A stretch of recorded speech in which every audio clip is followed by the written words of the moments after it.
내 감có tuy đến một không đã từng kim nhìn chiều về đi cười ngót tay cảm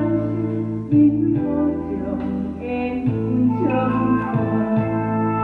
xin yêu thương qua lại chỉ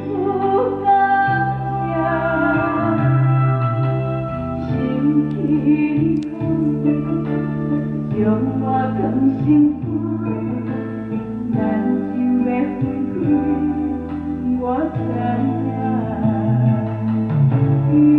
ao niềm vui có tay chiều khi qua một chiếc thân tiếng tay ngót tay nhau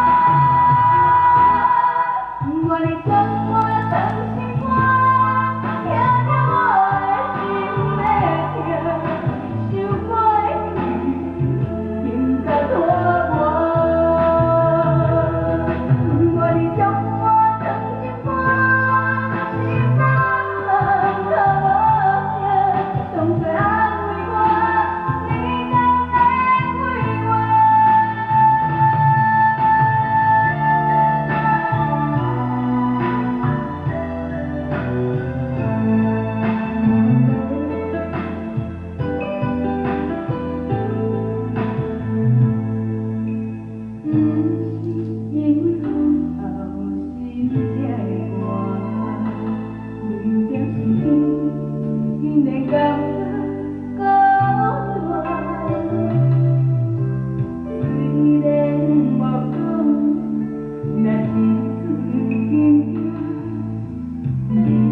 cẩm xin qua